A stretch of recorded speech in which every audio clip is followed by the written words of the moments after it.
Assalamualaikum warahmatullahi taala wabarakatuh. A'udzubillahi minasyaitonirrajim. Bismillahirrahmanirrahim. Alhamdulillahirabbil alamin wa bihi nasta'in.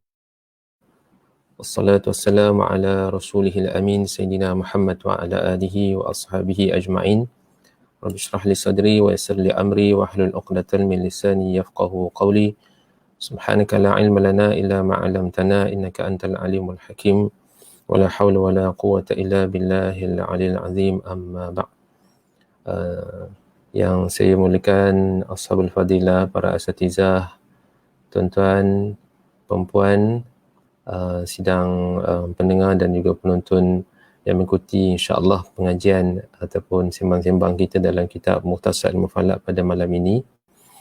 Dan alhamdulillah, syukuran kita panjatkan pada Allah Subhanahu taala pada malam ini dapat sekali lagi kita bersama-sama dalam pengajian kita ini, dan insya-Allah seperti mana yang dijabarkan, insya-Allah pada malam ini kita akan sambung kembalilah pengajian kita dalam kitab Mukhtasar Ilmu Falak, insya-Allah. Tuan-tuan, seperti mana yang tertera, insya-Allah kita akan mulakan kuliah kita pada malam ini dengan siri yang ketujuh pada malam ini, dan insya-Allah tuan-tuan pada malam ini mungkin siri yang terakhirlah dalam pengenalan ilmu falak. InsyaAllah saya cuba untuk menamatkan dalam bab yang pertama ini, iaitu dalam bab pengenalan ilmu falak, insyaAllah. Baik, dan kita merujuk kepada tuan-tuan pada halaman 23 pada halaman 23, iaitu dalam tajuk berkaitan dengan ilmu falak dan umat Islam dalam siri kuliah yang lepas, insyaAllah. Namun tuan-tuan, sebelum kita mulakan kuliah pada malam ini, sebagai satu mukadimah kepada perbincangan kita pada malam ini, insya-Allah, saya ingin kongsikan petikan daripada ayat Al-Quran sebagai suatu renungan, sebagai suatu perkongsian pada malam ini. Firman Allah Subhanahu wa taala, a'udzubillahi minasyaitonirrajim. Afalam yanzuru ila as-sama'i fawqahum kaifa banaynaha wa zayyanaha wa ma laha min furuj. Wal arda madadnaha wa alqayna fiha rawasi wa anbatna fiha min kulli zawjin bahij tabsiratan wa dhikra likulli 'abdin munib. Sadaqallahul azim. Ini adalah petikan daripada surah Al-Qaf, ayat yang daripada ayat ke-6 hingga ayat yang ke-8. Firman Allah Ta'ala yang bermaksud, kalaulah mereka menyangka kami tidak berkuasa mengembalikan mereka hidup semula, maka tidakkah mereka memandang ke langit yang ada di sebelah atas mereka dengan tidak bertiang, bagaimana kami membinanya dengan rapi serta kami menghiasinya dengan bintang-bintang dan dengan keadaan tidak ada padanya retak renggang. Dan juga keadaan bumi ini, bagaimana kami bentangkan dia sebagai hamparan dan kami letakkan padanya gunung ganang yang berdiri kukuh, serta kami tumbuhkan padanya pelbagai jenis tanaman yang indah subur. Dan kami adakan semuanya itu untuk menjadi perhatian dan peringatan yang menunjukkan jalan kebenaran kepada tiap-tiap seseorang hamba Allah yang mahu kembali kepadanya dengan niat dan berbakti. InsyaAllah, saya kira ini 3 lagi ayat yang sangat cantik juga indah dalam pandangan kita sebagai orang yang sangat berminat ataupun sangat melihat dari sudut ilmu falaknya, bagaimana Allah Ta'ala menyuruh untuk kita melihat, afalam yanzuru ila sama', untuk kita melihat kepada langit, yang mana dalam ayat ini as-sama' disebut sebagai dalam bentuk mufrad. Jadi di sini merujuk kepada langit yang ada di atas kita, itu langit dunia, yang mana Allah Ta'ala membina ataupun langit ini tanpa ada satu tiang, yang mana Allah Ta'ala telah binanya itu dan telah menghiasinya itu, dan tidak ada padanya retak dan juga renggang. Maknanya tidak ada suatu keaiban ataupun satu kerosakan ataupun suatu kecelaruan pada langit yang Allah Ta'ala ciptakan ini, kan? Dan ini menjadi suatu perkara yang sangat besar kepada kita dalam pengajian ilmu falak ini, bagaimana kita nak menjadikan cerapan ataupun pemerhatian kita kepada objek-objek samawi ini untuk menunjukkan kepada kebesaran Allah Subhanahu Wa Taala, yang mana kalau kita lihat dalam ayat yang ke-8, bagaimana apa yang Allah Ta'ala ciptakan daripada langit dan juga bumi ini dalam ayat yang ke-7, semuanya itu adalah untuk menjadi perhatian dan juga peringatan, tabsiratan wa dhikra, satu perhatian dan juga peringatan untuk siapa? Untuk hamba-hamba Allah yang mahu kembali kepadanya. Dan moga-moga tuan-tuan dan perempuan sekalian, insya-Allah pengajian kita dalam ilmu falak ini bukan sekadar satu pengajian yang memenuhi masa kosong, bukan saja pengajian yang hanya memenuhi mungkin kita punya KPI ataupun hanya memenuhi kita punya keperluan dari sudut tugas, tetapi insya-Allah moga-moga apa yang kita kongsikan dalam ilmu falak ini sesuatu yang dapat membawa kita menjadi hamba Allah yang disebut sebagai abdin munib, yang kembali kepadanya hasil daripada apa yang kita dapat lihat di langit itu sebagai tanda bahawa kebesaran Allah Ta'ala dan menunjukkan bahawa kita ini hamba yang sangat lemah.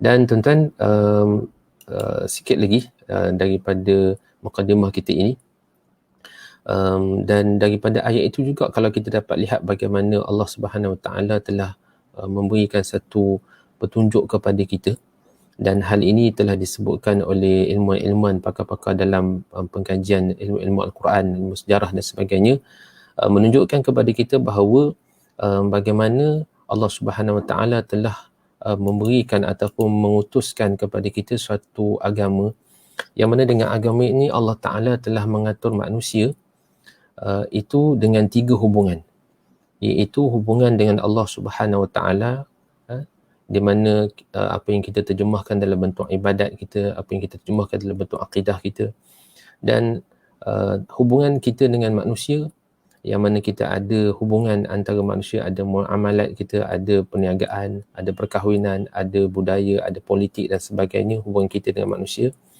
Dan salah satu daripada apa yang menjadikan Islam ini unik ialah kerana Islam ni juga mengatur hubungan manusia ini dengan alam, mengatur hubungan manusia dengan alam. Yang dapat kita lihat dalam slide ini, tuan-tuan dapat lihat bagaimana manusia ini Allah Ta'ala atur bahawa dia ada hubungan ataupun ada kaitan dengan Allah Ta'ala, tentu sekali lah, dan dia ada hubungan dengan manusia. Dalam masa yang sama juga dia ada hubungan dengan alam. Dan ini satu perkara yang unik yang menjadikan Islam itu sebagai suatu agama yang kafah, satu agama yang menyeluruh, yang sempurna, yang sepatutnya pada hari ini kita boleh berbangga insya-Allah sebagai seorang Muslim.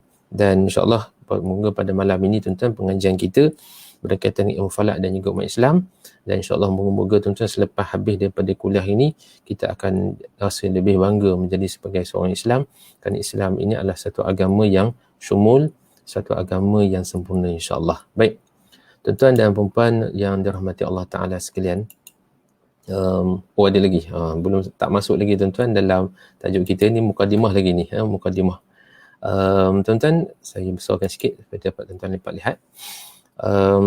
Kepada tuan-tuan yang mungkin nak melihat tentang satu syarahan berkaitan dengan bagaimana ilmu falak dan juga umat Islam, tetapi syarahan ni bukan berkaitan sahaja dengan ilmu falak, tetapi secara umumnya berkaitan dengan sains dan juga Islam lah.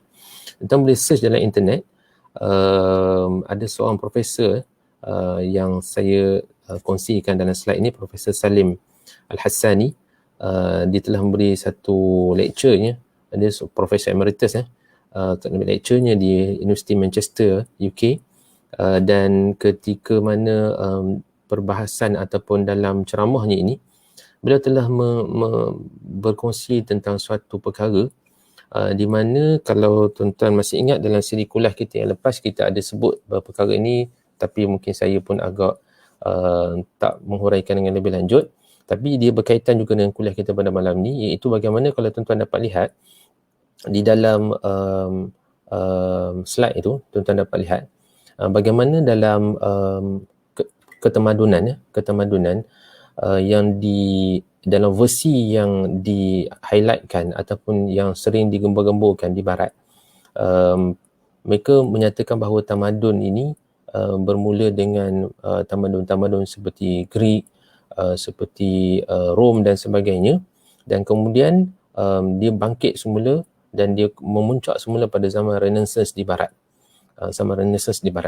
Tetapi dalam ceramah yang disampaikan oleh Profesor Salim Al-Ahsani ini menunjukkan bahawa ada satu kelompongan seperti mana dalam slide yang tuan-tuan dapat lihat, iaitu selepas daripada tamadun Rom, tamadun Yunani ataupun tamadun Cina dan sebagainya, tamadun India, dan kemudian nak sampai ke barat itu, dia nampak macam ada suatu kelompongan yang cuba disembunyikan oleh pengkaji-pengkaji ataupun ilmuwan barat yang ada berniat kata tak berapa elok lah, kerana ketika itu mereka nak menyembunyikan tentang sumbangan tamadun Islam.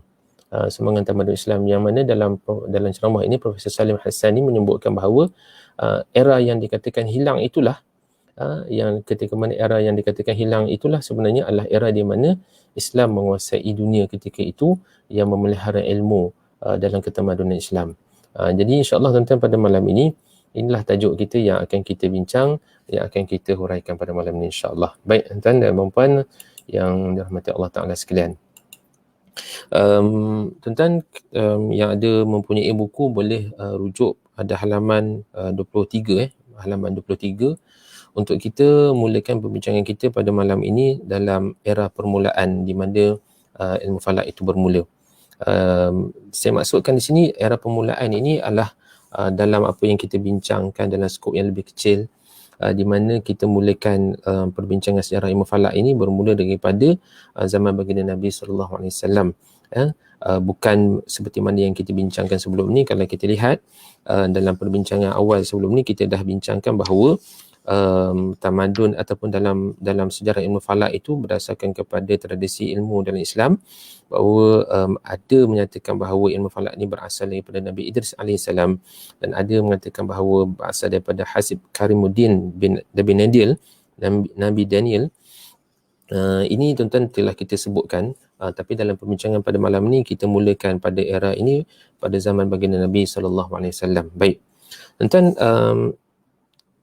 bagaimana Nabi SAW telah meletakkan satu asas agar umat Islam ini menguasai ilmu, termasuklah ilmu falak. Ini dapat kita lihat tuan-tuan berdasarkan kepada surah pertama yang turun ataupun ayat yang pertama yang turun, iaitu berkaitan dengan ataupun kita sebut surah Al-Alaq ayat 1 hingga 2, di mana firman Allah Ta'ala, a'udzubillahi minasyaitanirrajim, iqra' bismi rabbikal ladzi khalaq, khalaqal insana min 'alaq.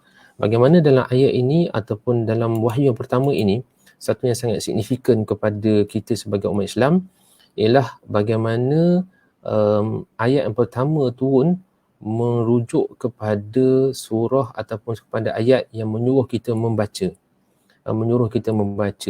Yang mana sinonim bacaan itu tentu sekali lah dengan ilmu. Dan yang menariknya juga, bila kita lihat dalam perbincangan para ulama berkaitan dengan ayat yang diturunkan ini, sebenarnya satu ayat yang sangat besar. Kerana bila Allah Subhanahu Taala menyebutkan iqra' bismi rabbikal ladzi khalaq, bacalah dengan nama Tuhanmu yang menciptakan. Dalam ayat ini satu perkara yang sangat menarik, kerana ketika mana dalam perbahasan ini Allah Subhanahu Taala menyebutkan bahawa bacalah dengan nama Rabbmu yang menciptakan. Menciptakan di sini merujuk kepada penciptaan alam ini, yang menciptakan manusia, yang menciptakan alam ini. Bermakna tuan-tuan, ini suatu hint ataupun suatu petunjuk kepada kita bahawa antara salah satu cara kita untuk kenal Allah Subhanahu Wa Taala adalah dengan kita memerhatikan perjalanan alam ini yang ianya diciptakan oleh Allah Subhanahu Wa Taala, dan termasuklah diri kita sendiri sebagai manusia. Baik. Ini dapat kita lihat, dan para ulama sebutkan adalah satu ayat yang sangat indah dan juga sangat signifikan sebagai permulaan daripada surah yang mula-mula diturunkan oleh Allah Subhanahu Wa Taala. Dan tuan-tuan, kalau kita lihat juga antara lain bagaimana Al-Quran juga telah meletakkan pelbagai ayat berkaitan dengan petunjuk-petunjuk untuk memerhatikan pada perjalanan langit, bintang-bintang, planet-planet seperti mana yang kita kongsikan dalam surah Al-Aqaf sebelum ini. Dan kali ini kita kongsikan pula surah Al-Mulk yang mungkin tuan-tuan baru selesai baca tadi selepas solat Isyak, di mana Allah Ta'ala berfirman, a'udzubillahi minasyaitanir rajim, alladzi khalaqa sab'a samawatin tibaqa ma tara fi khalqir rahmani min tafawut farji'il basara hal tara min futur. Yang bermaksud dialah yang telah mengaturkan kejadian 7 petala langit yang berlapis-lapis. Engkau tidak dapat melihat pada ciptaan Allah yang Maha Pemurah itu sebarang keadaan yang tidak seimbang dan tidak munasabah. Jika engkau ragu-ragu, maka ulangilah, disebut farji'il basara hal tara min futur. Ulangilah pandangan itu kalau sekiranya kita rasa bahawa apa yang Allah Ta'ala ciptakan itu ada kekurangannya, ada ketidakseimbangannya, ada ketidakmunasabahannya. Dan ini tuan-tuan merupakan suatu ayat yang cukup signifikan dan juga cukup penting dalam perbahasan ilmu falak ini, bagaimana Allah Ta'ala menjadikan langit yang disebutkan sebagai tibaqa, berlapis-lapis ini, dan bagaimana dah hasil daripada penciptaan langit itu Allah Ta'ala menyuruh untuk kita melihat bagaimana ada ketidakseimbangan. Maka di sini tuan-tuan, kalau sekiranya kita nak tahu bahawa ada ataupun tidak ketidakseimbangan itu, tentulah sekali tuan-tuan kita kena buat kajian, kita kena mengkaji. Maka daripada kajian itulah akhirnya dan pastilah apa yang akan kita temui adalah hasil apa yang Allah Ta'ala ciptakan itu adalah sempurna. Apa yang Allah Ta'ala ciptakan itu adalah suatu yang seimbang, suatu yang dari sudut manfaatnya ada. Baik tuan-tuan. Jadi bagaimana tuan-tuan, bagaimana dalam Quran Allah Ta'ala telah menyebutkan bagaimana permulaan perbahasan ataupun penciptaan alam ini sebagai salah satu daripada perkara yang perlu kita manfaatkan, perlu kita lihat. Baik. Dan tuan-tuan, bagaimana juga kalau tuan-tuan rujuk balik dalam buku kita, dalam buku ni tuan-tuan kami pecahkan kepada 2 perbahasan, iaitu bagaimana baginda Nabi SAW telah menjadikan umat Islam ini daripada surah Iqra, surah ataupun surah Al-Alaq ini, bagaimana Allah Ta'ala menyuruh kita supaya menjadi satu umat yang berilmu. Malah tuan-tuan, dari sudut ilmu falaknya ataupun kehidupan kita dengan ilmu falaknya, boleh kita dapat lihat dalam 2 konteks. Yang pertama dalam isu-isu melibatkan ibadat kita. Dalam isu-isu melibatkan ibadat kita, contohnya seperti yang kami catatkan dalam buku ni, iaitu penetapan hilal, persoalan matlak dalam permulaan puasa, hari raya, kiblat dan waktu dalam pelaksanaan solat. Ini merupakan contoh bagaimana ilmu falak yang perlu dikuasai oleh umat Islam bagi menyelesaikan isu-isu berkaitan dengan hal ini. Yang kalau dapat kita lihat tuan-tuan, antara dalil-dalilnya seperti mana yang tuan-tuan dapat lihat dalam slide ini, antara dalil-dalilnya di mana Allah Subhanahu Taala menyuruh untuk kita bila mana nak bersolat, maka kita hendaklah menghadap kiblat, menghadap kiblat. Fawali wajhaka syatral masjidil haram. Ini adalah perintah Allah Subhanahu Taala kepada baginda Nabi sallallahu alaihi wasallam yang ketika itu menghadap ke arah Masjidil Aqsa dan Baitul Maqdis, dan kemudiannya beralih ke Masjidil Haram. Arahan untuk mengubah ataupun mengalihkan kiblat itu daripada Masjidil Aqsa ke Masjidil Haram. Dan ini adalah satu arahan yang mana ianya satu arahan yang muktamad yang hendaklah kita taat pada sampailah ke hari ini tuan-tuan. Maknanya dari sudut konteksnya kita dapat lihat di sini bahawa untuk menyelesaikan tentang isu arah kiblat ni yang merupakan suruhan agama, maka ketika itu kita hendaklah menguasai ilmu falak. Ini sebagai satu contoh tuan-tuan. Dan dalam contoh yang lain pula tuan-tuan dapat lihat bagaimana dalam hadis Nabi SAW. Hadis ini insya-Allah kita akan bahas panjang nanti dalam kuliah yang akan datang, iaitu hadis daripada Jabir bin Abdullah yang menceritakan tentang bagaimana Jibril AS mengajarkan kepada Nabi SAW tentang awal waktu dan juga akhir waktu. Yang mana awal waktu, akhir waktu ini juga ditandakan dengan perjalanan matahari, yang mana perjalanan matahari itu juga sebahagian daripada apa yang kita sebut sebagai ilmu falak. Apa yang sebagai ilmu falak. Baik tuan-tuan. Dan tuan-tuan, kalau kita dapat lihat juga, itu yang pertama. Dan kedua adalah bagaimana dalam ayat-ayat Quran dan juga hadis Nabi SAW juga terdapat suruhan-suruhan yang berbentuk ataupun yang berkaitan dengan suruhan untuk kita memikirkan tentang penciptaan alam. Seperti mana yang saya kongsikan pada awal-awal tadi, bagaimana Allah Ta'ala telah menyuruh kita untuk memikirkan tentang perjalanan alam ini, untuk kita memikirkan tentang perjalanan bintang, matahari dan juga bulan, yang mana asal daripadanya adalah untuk kita ini menolak penyembahan kepada bintang, kepada matahari, kepada bulan dan sebagainya, tetapi menyembah kepada Allah Ta'ala. Dan kita dapat lihat bahawa apa yang Allah Ta'ala ciptakan itu sebahagian daripada tanda-tanda kebesaran, tanda-tanda keagungan Allah Subhanahu Ta'ala sebagai pencipta, sebagai pentadbir. Yang mana semuanya ini tuan-tuan, kalau kita dapat lihat daripada fungsinya, daripada perjalanannya, penciptaan langit dan juga buminya, dan juga hikmah penciptaan pelbagai objek-objek semawi ini, yang asalnya kita dapat lihat perbahasannya adalah dalam perbahasan ilmu tauhid, yang nak mengaitkan bagaimana manusia ini hendaklah menyembah Allah Ta'ala dan tidak mensyirikkan Allah Subhanahu Ta'ala dengan apa sekalipun. Baik Antan. Ini antara contohnya lah ya. Baik. Okey. Secara kesimpulannya, dalam ini tuan-tuan kita dapat lihat bagaimana ilmu falak ini secara asasnya bagaimana Allah Ta'ala dan juga bagaimana dalam hadis Nabi SAW telah dapat menunjukkan kepada kita tentang bagaimana dalam konteksnya tuan-tuan, dari sudut ibadat,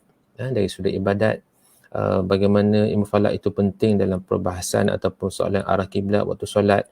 Bila kita nak, tak bagi kita ni nak masuk bulan Ramadan kan, jadi kita nak menetapkan masuknya satu Ramadan itu, dan kemudian kita nak bincangkan pula tentang bagaimana ilmu falak itu juga ada dari sudut kelangsungan hidup, yang kita juga dah bincangkan perkara ini dalam hukum berkaitan dengan mempelajari ilmu falak itu dalam keadaan musafir. Contohnya, kita memanfaatkan perjalanan ataupun kedudukan bintang-bintang itu untuk mencari arah dan sebagainya. Dan juga kita dapat lihat bagaimana ilmu falak ini juga kita dapat kaitkan dengan kebesaran Allah Subhanahu Ta'ala, yang mana apa yang kita bincangkan sebutkan dalam beberapa ayat tadi, bagaimana penciptaan alam ini antaranya adalah sebagai salah satu tanda kebesaran Allah Subhanahu Ta'ala. Dan ia juga tuan-tuan boleh kita gunakan sebagai salah satu daripada aspek ibadat yang kita sebut sebagai ibadatut tafakkur, ibadat tafakkur, bahan untuk berfikir. Baik, inilah dia punya rotasinya ataupun rotationnya tuan-tuan, kelangsungan ataupun pusingan ilmu falak tersebut yang boleh kita kaitkan sama ada dari sudut ibadatnya, dari sudut kehidupan kita, dan dari sudut hubungan kita dengan Allah Subhanahu Ta'ala, dan juga dalam ibadat-ibadat yang lain juga, insya-Allah. Baik tuan-tuan.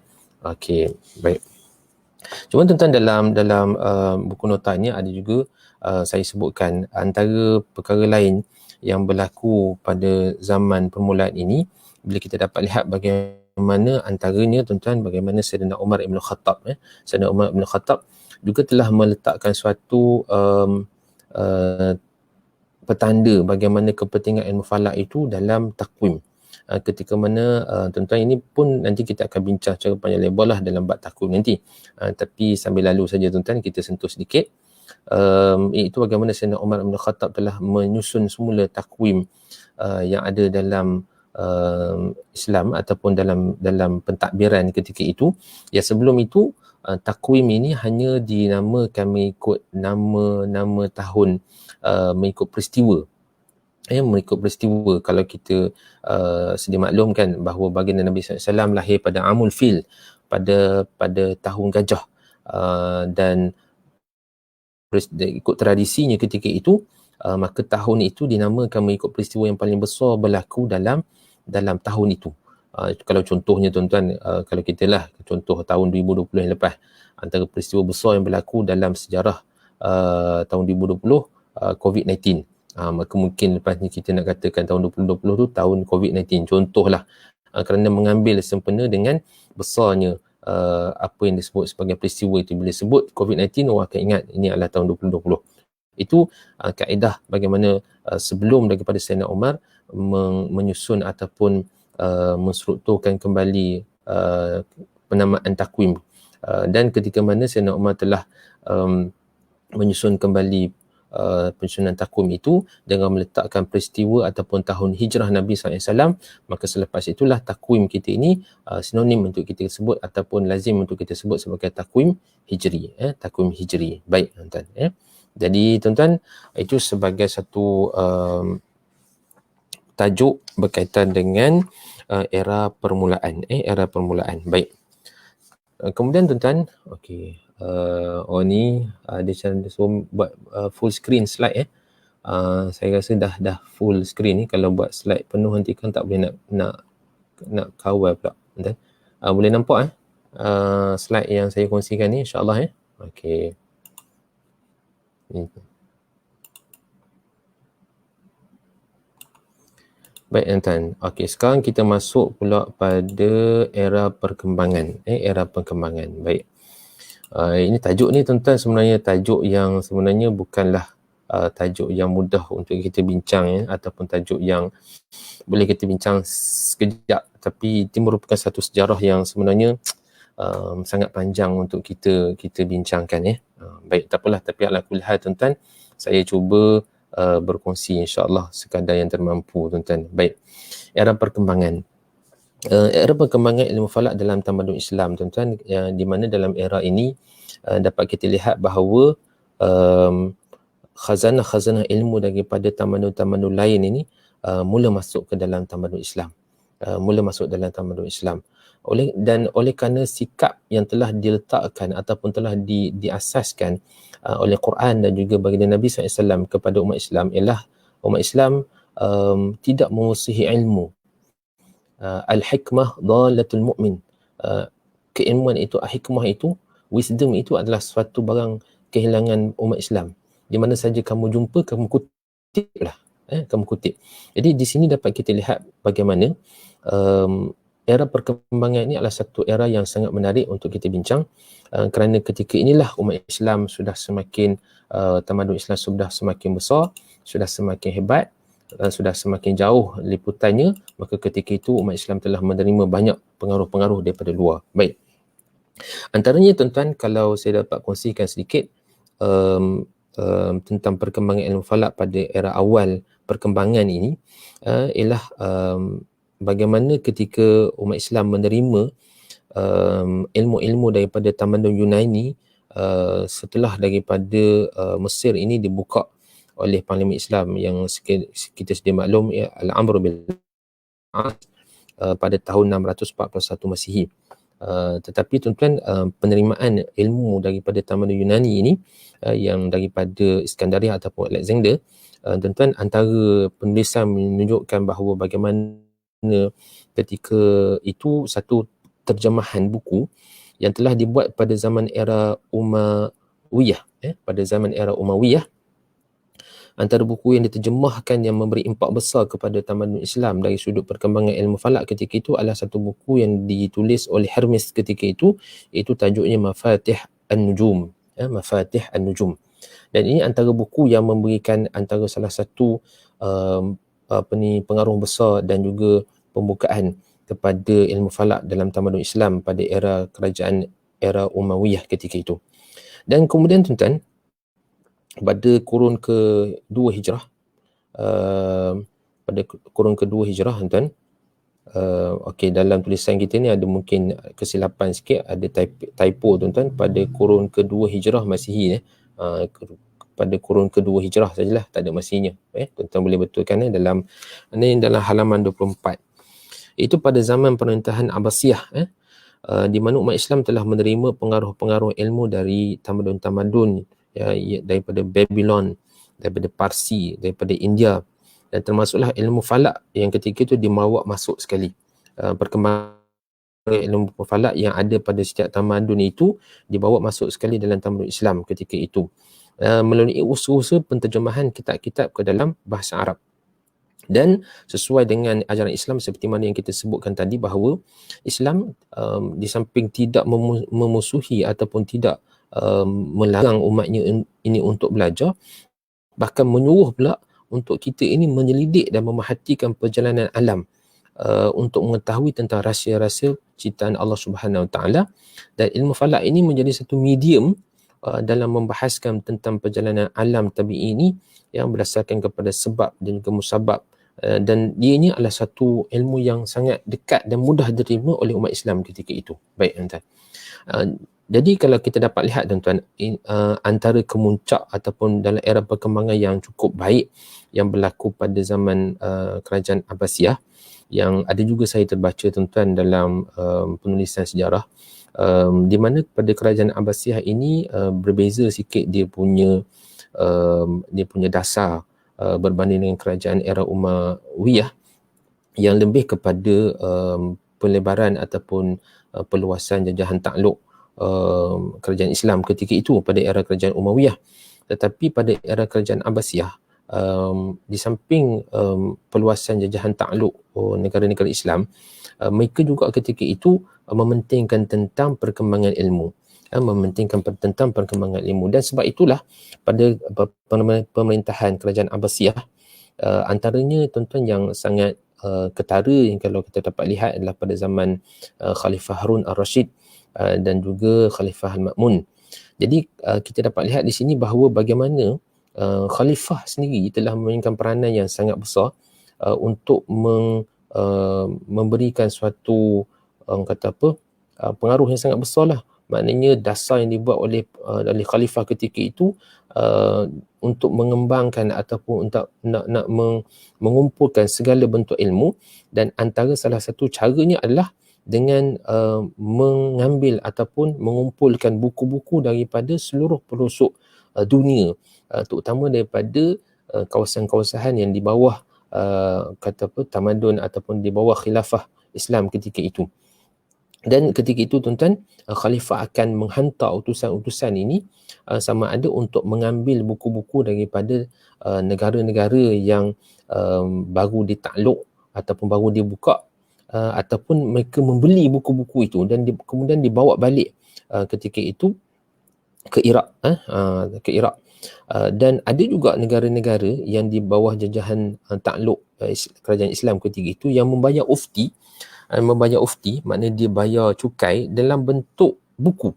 Dalam bentuk buku ini satu perkara yang menarik, kerana kerajaan ataupun khalifah ketika itu boleh menerima bayaran bukan saja dalam bentuk duit, bukan saja dalam bentuk emas dan sebagainya, tetapi dibayar dalam bentuk buku. Menunjukkan kepada kita bahawa bagaimana khalifah ketika itu sangat memandang tinggi kepada ilmu, sehingga menganggap bahawa buku ini juga suatu benda yang boleh dijadikan sebagai bahan ufti. Dan dalam beberapa tulisan tuan-tuan, saya juga membaca bagaimana Khalifah Ma'mun ketika itu juga pergi sendiri untuk mengambil ataupun pergi sendiri untuk menawar ataupun membeli buku yang dimiliki oleh raja-raja ketika itu. Maknanya ini suatu perkara yang menunjukkan kepada kita bagaimana komitmen yang ditunjukkan oleh pemerintah ketika itu sangat tinggi, dan ini menjadi satu petunjuklah kepada kita tuan-tuan, bagaimana komitmen yang dimainkan oleh pemerintah, oleh kerajaan, bagaimana dasar yang dibuat oleh satu pemerintah itu sangat-sangat mempengaruhi bagaimana perkembangan ilmu suatu rakyat ataupun negara itu.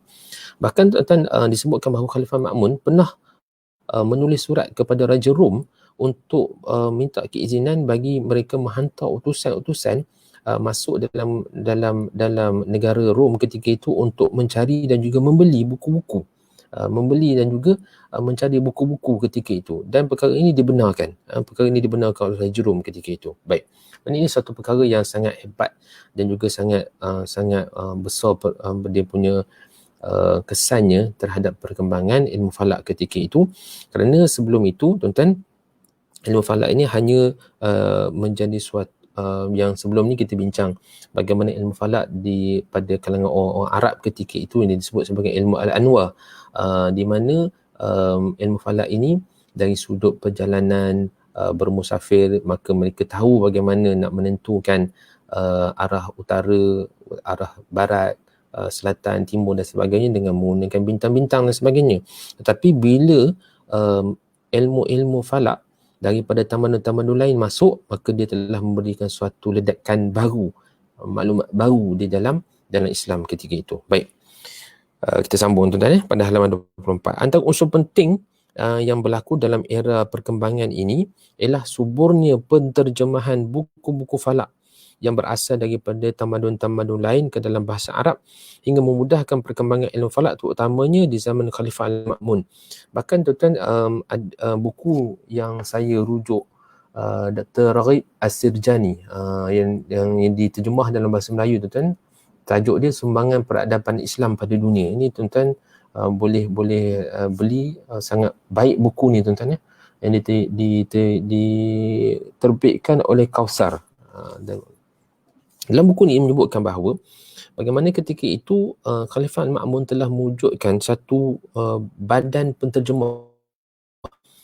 Macam kita hari ni macam Institut Terjemahan Negara lah kot, wujud satu badan penterjemah, dan wujud juga jawatan seperti yang kita sebut hari ni macam kurator museum itu yang tugasnya menjaga manuskrip asal yang diambil daripada negara-negara, yang diambil daripada tempat-tempat yang jauh daripada tamadun-tamadun yang mewarisi ilmu daripada Babylon, Parsi, India dan sebagainya, untuk menjaga manuskrip asal ini. Bahkan yang lebih menarik di sini tuan-tuan, kenapa saya kata menarik? Kerana orang yang menterjemahkan buku-buku ini telah diberi ganjaran yang sangat, saya sebutkan ini sangat mewah lah. Kerana apa tuan-tuan? Kerana mereka ini diberi gaji dengan bayaran sebanyak 500 dinar. 500 dinar. 500 dinar ini dalam tulisan ini menyatakan bahawa bersamaan dengan 2 kilogram emas. Masya-Allah tuan-tuan. 2 kilogram emas. Tuan-tuan boleh bayangkan kalau kita beli emas yang hari ni kan, yang kawan-kawan kita nak jual tu pun. 2 kilogram emas tuan-tuan. Kalau saya pun tak tahulah berapa harga sekarang ni kalau harga 2 kilogram emas. Bukan 2 gram tuan-tuan, 2 kilogram emas. Dan perkara ini berlaku pada zaman Khalifah Ma'mun ketika itu sehingga menyebabkan bila satu kerja penterjemahan ini telah menjadi satu kerja yang sangat penting, maka tentu sekalilah orang yang nak menterjemah itu pun terpilih hanya orang-orang tertentu saja yang diberi kebenaran untuk menterjemah, dan mereka ini diberi gaji yang sangat tinggi supaya mereka ni tak sibuk dengan kerja-kerja lain dan boleh menumpukan perhatian pada kerja-kerja penterjemahan. Dan menarik juga kerana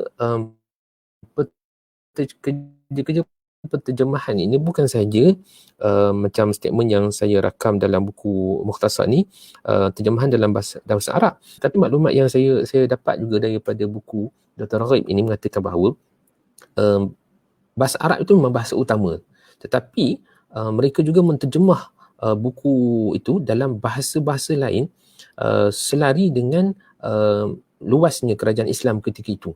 Maknanya dia terjemah juga dalam bahasa-bahasa selain daripada bahasa Arab untuk kemudahan rakyat ketika itu bagi mendapatkan akses pada pembacaan buku-buku itu. Ini satu benda yang sangat menarik, Masya Allah tuan-tuan. Baik. Dan antara buku yang mempengaruhi perkembangan ilmu falak pada tamadun Islam ketika itu adalah buku De Mathematica Synthesis oleh Bartholomeus ataupun Ptolemy tuan-tuan, yang telah diterjemah dalam bahasa Arab sehingga disebut sebagai Al-Majiz. Al-Majiz. Baik tuan-tuan. Saya cuba cari sikit maklumat lah tentang buku Al-Majiz ini tuan-tuan. Al-Majiz yang bermaksud Al-Majiz ini yang teragung.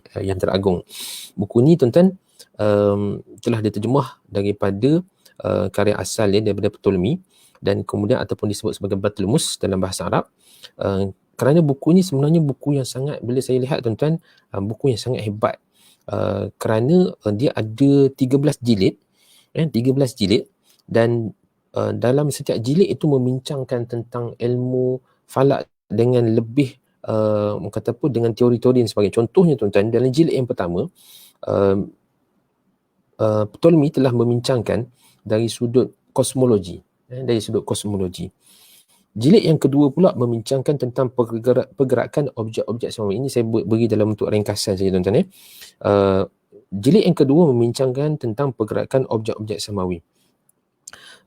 Dan jilid yang kelima dan juga jilid kelima hingga keenam membincangkan tentang perjalanan bulan dari sudut kedua kedudukan apogi, dari sudut perbezaan satah bulan dan juga ekliptik matahari, dan juga jilid yang ke-7 dan juga ke-8 tuan-tuan membincangkan tentang katalog bintang-bintang, katalog bintang-bintang yang telah dirakamkan oleh Ptolemy atau Bartolomæus dalam kitabnya. Dan juga ada satu jilid membincangkan tentang gerhana. Jadi tuan-tuan, bila kita sebutkan bagaimana buku The Mathematica Synthesis ini ataupun terjemah dalam bentuk dalam bahasa Arab sebagai Al-Majiz ini, dia seperti mana kita sebutkan tadi, dia menjadi satu ledakan ilmu baru di dalam tamadun Islam ketika itu, yang mana sebelum ini ilmu falak ini diketahui dalam bentuk-bentuk yang mungkin kita kata agak surface, tidak dibincangkan dari sudut konsepnya, tidak dibincangkan dari sudut teori dan sebagainya. Tetapi bila penterjemahan buku yang dibuat oleh Ptolemy ini, ketika itulah tuan-tuan, ahli-ahli falak yang berminat telah mengkaji buku ini dan mula membahaskan teori-teori yang lebih mendalam berkaitan dengan ilmu falak, melibatkan tentang teori-teori kosmologi. Dan sebab itulah antara pengaruh besar tuan-tuan dalam buku ini adalah teori geosentrik. Teori geosentrik yang menjadi asas kepada ilmu falak dalam tamadun Islam ketika itu, dan banyak kita dapat lihat teori ini diterima oleh tamadun Islam satu ketika dulu. Baik, tuan-tuan. Tapi isu ni insyaAllah saya akan ulas pada era kemuncak nanti insyaAllah. Baik. Pada kurun ke-8 pula, satu lagi buku tuan-tuan yang menjadi orang kata apa macam the Big Bang dalam ledakan ilmu falak dalam tamadun Islam, ialah ketika mana terjemahan ataupun Khalifah Al-Mansur ketika itu menerima satu jadual ataupun zij falak yang dikenali sebagai Zij Sinhin, yang berasal daripada karya Brahma Gupta, tuan-tuan. Okey, secara lebih tepatnya perkara ini berlaku pada tahun 770 Masihi, pada tahun 770 Masihi, dan Zij ini tuan-tuan dihadiahkan daripada salah seorang ahli falak India ketika itu, namanya Manka. Baik. Yang mana buku ini tuan-tuan, ataupun Zij ini, Zij ini tuan-tuan, dia adalah satu, kita kata macam hari ni, jadual rekod ataupun jadual pergerakan matahari, bintang, planet-planet dan sebagainya. Secara umumnya itulah yang disebut sebagai Zij. Okey, baik. Dibuat ataupun disusun oleh Brahma Gupta, yang bila saya search tentang siapa dia Brahma Gupta ni tuan-tuan, adalah seorang ahli falak daripada Ujjain. Ujjain ni tuan-tuan, mungkin kita tak berapa biasa dengar, tetapi kalau saya sebut di India tuan-tuan, ada satu tempat namanya Jantamanta. Bila saya sebut Jantamanta ni, mungkin tuan-tuan teringat kepada bagaimana di Jantamanta tu ada satu kompleks yang didirikan di Jaipur ketika itu. Bagaimana dalam, kalau tuan-tuan tengok di Jantamanta tu, di Jaipur tu, suatu kompleks yang penuh dengan jam matahari. Dengan jam matahari. Tuan-tuan boleh search dalam internet, cuba cari Jantamanta Jaipur, tuan-tuan dapat lihat satu kompleks yang sangat indah tuan-tuan, berbeza dengan kawasan sekelilingnya, yang mana kawasan itu adalah kawasan pelancongan pada hari ini, yang terdiri daripada saya tak pasti ada berapa banyak mizwalah ataupun jam matahari yang ada di situ dengan pelbagai desain, pelbagai bentuk dan sebagainya. Dan di situlah lahirnya ataupun di situlah Brahma Gupta ini tuan-tuan berada satu ketika dulu. Dan Zij Sinhin ini tuan-tuan telah diterjemahkan oleh Al-Fazari ketika itu, diterjemah ke dalam bahasa Arab. Dan ketika itulah tuan-tuan, Zij ini telah beri satu manfaat yang sangat besar kepada tamadun Islam ketika itu, kerana di samping apa yang kita sebutkan tadi, karya daripada Bartolomæus dalam buku Al-Majiz itu, Zij ini juga menjadi salah satu daripada ledakan bagi memberikan satu nafas baru kepada ilmu falak ketika mana dalam tamadun Islam ketika itu. Baik tuan-tuan. Okey. saya pergi pula kepada era kemuncak, kepada era kemuncak. Okey. Okey.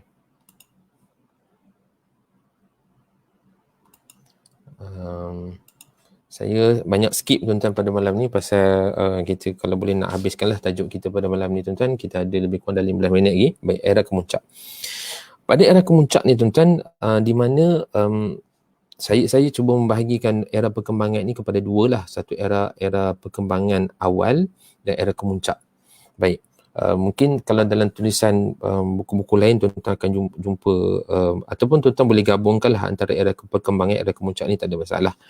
Cuma saya cuba nak asingkan supaya kita dapat lihat dengan lebih mudah lah tuan-tuan. Baik. Pada era kemuncak ni, ketika mana umat Islam ketika itu dah mendapat satu ledakan ilmu falak yang baru daripada tamadun-tamadun sebelum itu, tamadun India, tamadun Cina, tamadun Babylon dan sebagainya. Maka ketika itulah tuan-tuan, satu era baru telah bermula dalam dunia falak. Dan antara keunikan bagi ilmu Islam dalam perbahasan ilmu falak ini, antara yang menarik ialah disebut bahawa ahli-ahli falak dalam tamadun Islam ni, mereka berbeza tuan-tuan. Kerana mereka ni tidak semata-mata menyalin dan menerima segala teori-teori atau catatan dalam tamadun sebelumnya, namun mereka berusaha menyemak dengan melakukan cerapan dan memberikan komen agar teori tersebut dapat dikemasginikan dengan lebih baik. Ini tuan-tuan, kata yang buku yang saya rujuk, Dr. Raghib tadi menyatakan bahawa ini antara sikap yang sangat berbeza dengan tamadun-tamadun sebelum ini. Kerana tuan-tuan, sebelum ini tamadun-tamadun sebelum ini hanya menerima sahaja. Mereka menerima sahaja apa penulisan daripada tamadun-tamadun sebelum itu, dan mereka hanya salin balik dan menerima sahaja. Dan kerana sikap mereka hanya menerima saja, maka ketika itu ada bercampur antara perkara-perkara yang dari sudut teori yang dikatakan salah dan ada teori yang dikatakan betul, tu bercampur aduk. Tetapi oleh kerana ketika mana dalam tamadun Islam, umat Islam telah menjalankan suatu ataupun telah mengambil satu sikap bahawa semua teori itu mereka buat kajian dan mereka buat eksperimen. Mereka tak terima bulat-bulat, tetapi mereka semak, mereka kaji, mereka orang kata apa, tahqiq balik adakah teori ini tepat dan ada tak ruang-ruang di mana teori ini sepatutnya dapat diperbaiki. Dan perkara ini tuan-tuan disebutkan dalam tulisan, dikatakan dilakukan tanpa jemu. Maknanya ini suatu perkara yang juga penting tuan-tuan, terutama bagi kita lah kalau sekiranya nak terlibat dalam ilmu falak ni. Maknanya tak boleh jemu lah tuan-tuan. Saya sebutkan saja ilmu falak, apa-apa saja bentuk ilmu lah. Maknanya kita tak boleh jemu kerana kadang-kadang dalam perbahasan, dalam kajian-kajian dan sebagainya, kadang-kadang kita tak bertemu dengan jawapan yang nak kita cari. Sebab tu saya pernah juga membaca bagaimana Imam Al-Farabi tuan-tuan membaca karya-karya daripada tamadun Yunani tuan-tuan, sampai 100 kali dia membacanya itu, Imam Al-Farabi. Sampai ada membaca sampai 40 kali untuk memahami apa yang ada dalam buku-buku tersebut.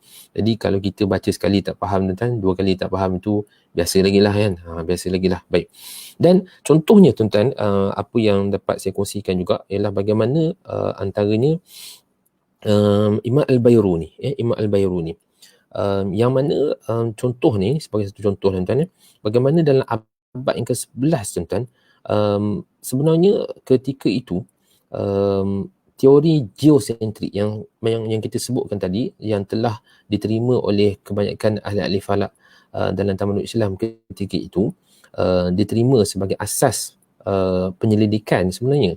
Asas penyelidikan, kerana setelah dia buat perbandingan, bahawa mereka dapati bahawa karya ataupun teori yang telah dikemukakan oleh Ptolemy ini adalah satu teori yang kukuh ketika itu.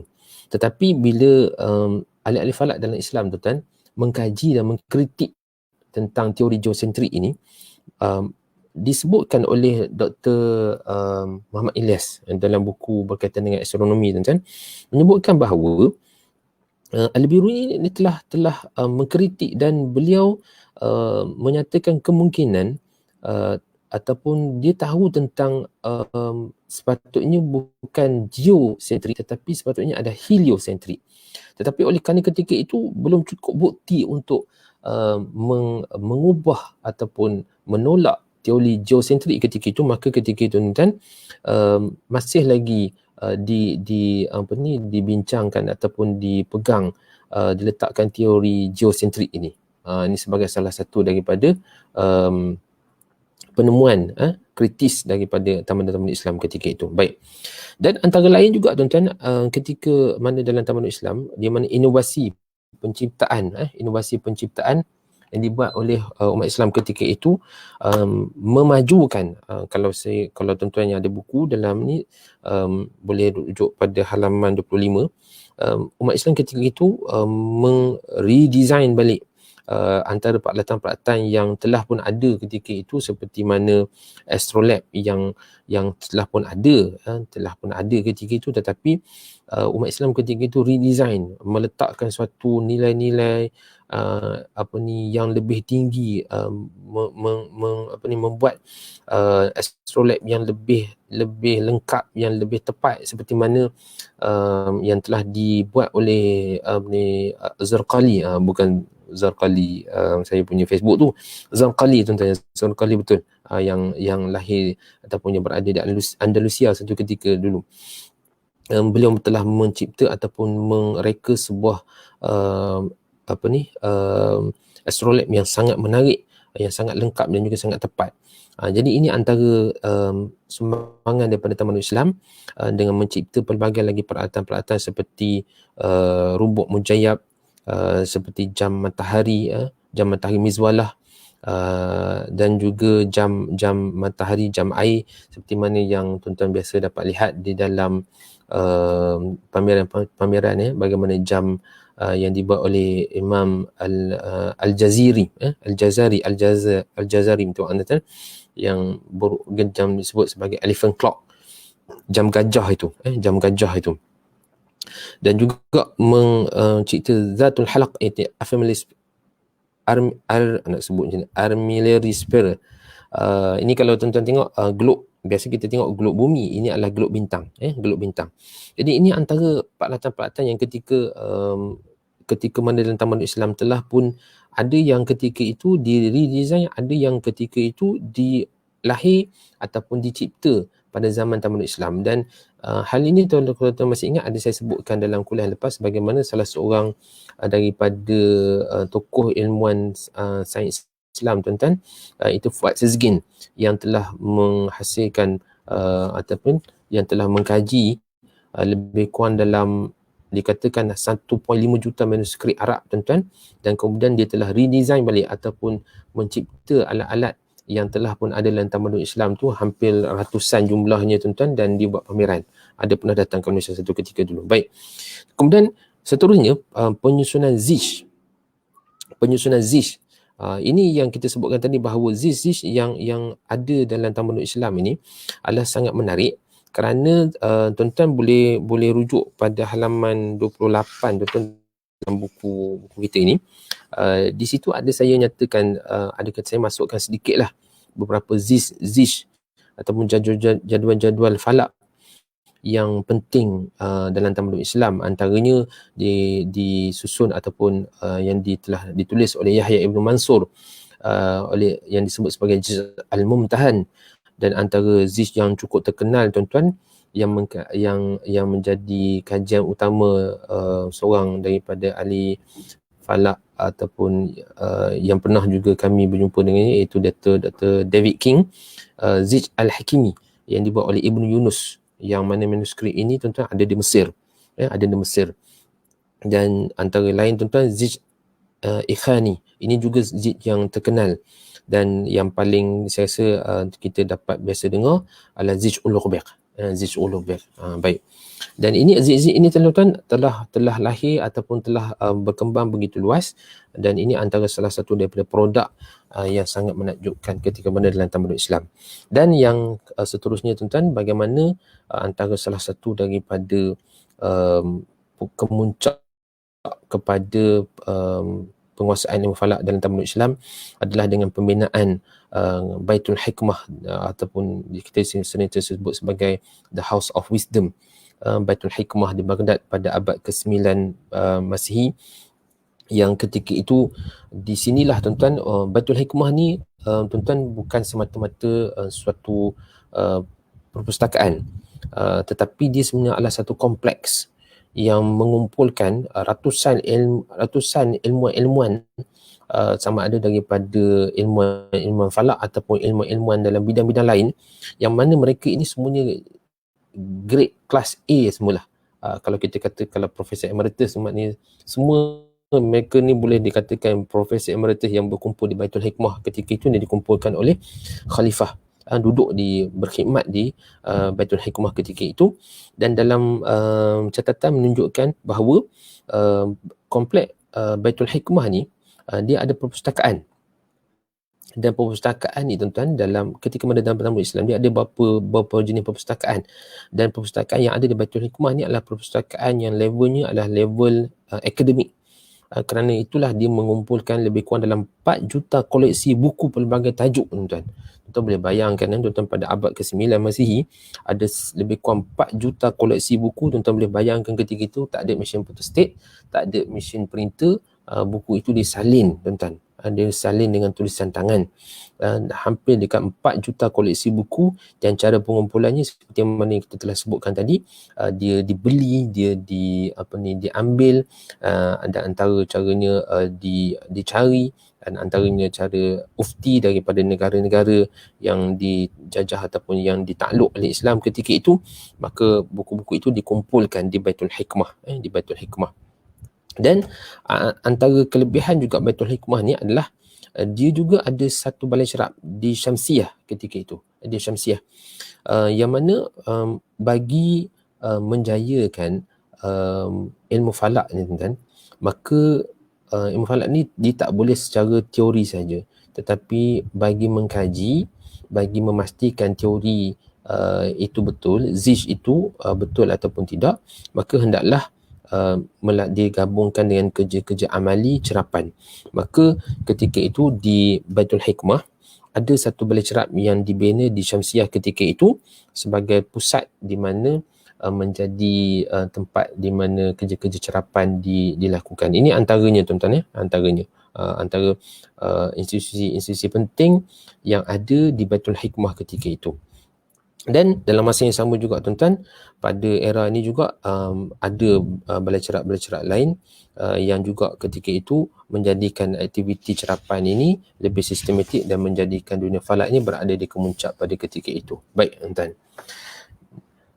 Yang terakhir iaitu pada era kejatuhan. Ini tuan-tuan kalau kita baca memang bukan agak sedih, memang sedih sikit lah, sedih. Iaitu di mana kejatuhan khilafah ataupun belum lagi tidak kita katakan khilafah Islam itu hilang, tetapi antara kejatuhan dari sudut ketamadunan ilmu. Ini saya ambil apa yang telah disebutkan oleh Profesor Muhammad Ilyas dalam buku beliau Astronomi Islam, menyatakan bahawa detik-detik kejatuhan umat Islam dalam ilmu falak ini telah bermula dengan penjarahan Baghdad, di mana ia berlaku pada abad ke-13 Masihi ataupun lebih tepatnya pada tahun 1258 Masihi, ketika mana Baghdad ketika itu telah diserang oleh tentera Mongol ataupun Tatar ketika itu yang dipimpin oleh Hulagu Khan, dan ketika itu khalifah yang terakhir yang berada dalam khilafah Abbasiyah ketika itu tuan-tuan adalah Khalifah Musta'sim billah, yang ketika itu tuan-tuan dalam peristiwa yang sangat menyayat hati, dalam peristiwa yang sangat menyedihkan, di mana segala buku-buku yang kita sebutkan tadi tuan-tuan di Baitul Hikmah yang telah dikumpulkan mungkin lebih daripada 4 juta lah tuan-tuan, mungkin lebih daripada 4 juta yang telah dihumbankan ke dalam Sungai Tigris. Dan seperti mana yang kita sedia dengar bahawa di mana air Sungai Tigris itu bertukar daripada putih menjadi hitam kerana penuh dengan dakwat-dakwat yang keluar daripada buku-buku yang telah dihumban dalam buku itu, kerana tentera-tentera Mongol ketika itu dikenal sebagai orang-orang yang tidak pernah kenal pada ilmu, tidak menghargai tentang ilmu. Mereka hanya tahu tentang perang, mereka hidup berdasarkan kepada hawa nafsu semata-mata, dan mereka hanya tahu membunuh perang saja. Dan ketika itu mereka melihat bahawa buku-buku ini sebagai satu benda yang tidak ada nilai, tidak ada harga, maka mereka telah menghumbankan buku-buku ini dalam Sungai Tigris. Dan Ibn Nadim dalam kitabnya Al-Fihrith menyatakan bahawa nisbah daripada 1000 buku yang ada pada ketika itu hanya satu saja yang terselamat. Hanya satu saja yang selamat. Masya Allah tuan-tuan, dapat kita lihat bagaimana kesedihan ketika itu melihat kepada itu. Itu dari satu sudut. Kesedihan yang lain tuan-tuan, dari sudut bagaimana dicatatkan hampir dekat 1 juta orang yang telah pun mati dibunuh ketika mana penjarahan Baghdad itu berlaku. Dan tuan-tuan, Profesor Umairah menyatakan bahawa kemuncak walaupun selepas penjarahan Baghdad ini, adalah selepas itu negara-negara tamadun-tamadun Islam ada juga mempertahankan ataupun ada naik turunnya ilmu falak ini. Antaranya tuan-tuan, ketika mana Sultan Ulugh Beg yang ketika itu juga telah membina sebuah balai cerap di Samarkand dan telah menaikkan ilmu falak tuan-tuan dalam kerajaannya ketika mana beliau menjadi sultan dalam kerajaan Saljuk ketika itu.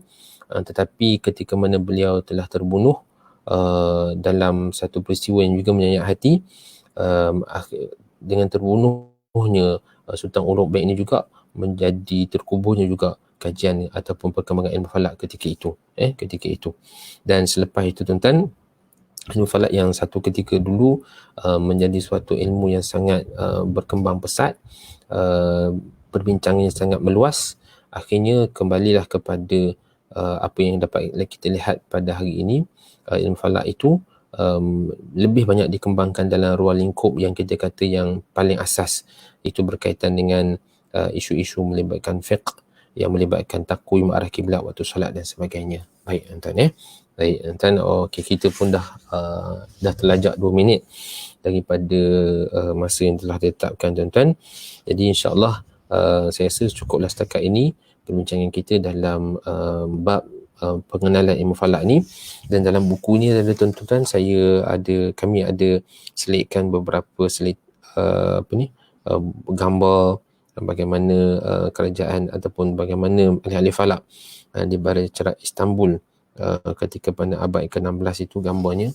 Dan tuan-tuan, pada halaman 28-29 ini adalah jadual-jadual bagaimana sumbangan-sumbangan ilmu Islam, ilmu falak Islam tuan-tuan yang telah memberikan sumbangan dalam tamadun Islam ketika itu. Dan juga sumbangan-sumbangan yang banyak lagi sumbangannya tuan-tuan. Bukan itu saja kalau macam Al-Biru ni bukan sahaja dalam kitab Qanun Al-Mas'udi, tapi banyak lagi buku-bukunya. Cuma kami nyatakan sebahagian saja tuan-tuan. Dan ada kami catatkan tentang kisah Jam Toledo yang telah direka oleh Zarqali. Ini tuan-tuan, ini satu kisah yang sangat menarik tentang bagaimana Jam Toledo itu, insya-Allah. Baik tuan-tuan.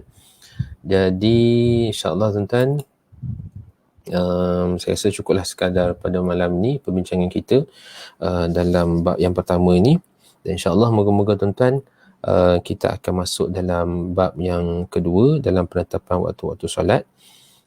Dan insya-Allah kita jumpalah, ada rezeki tuan-tuan, kita jumpa dalam minggu hadapan pada hari Sabtu malam Ahad. Baik tuan-tuan, cuba tengok sikit pada komen-komen ni kalau saya boleh lihat. Alhamdulillah, sahabat-sahabat kita daripada Ustaz Amri daripada Perak, Cik Emma kita daripada Sabah jauh ni, Ustaz Fazli, Puan Zaleha, sahabat-sahabat saya ni ada ni juga, ni Encik Ustaz Izwan Rujahan, Ustaz Firdaus, Ustaz Khairul, Alhamdulillah. Cik Azhari pun ada, terima kasih. Masya Allah. Alhamdulillah, insyaAllah tuan-tuan. Okey. Ending yang sedih ya. Baiklah tuan-tuan. Inilah tuan-tuan, ini adalah realiti yang ada dalam sejarah. Maka pada hari ini tuan-tuan, insyaAllah moga-moga kita dapat menaikkan semulalah ilmu falak sekadar yang kita boleh lakukan tuan-tuan yang terbaik insyaAllah pada zaman kita ni. Allah Ta'ala alam. Moga-moga tuan-tuan ada kebaikannya dalam pembincangan kita pada malam ni. Aku lihat hadza, astaghfirullahaladzim. Assalamualaikum warahmatullahi taala wabarakatuh.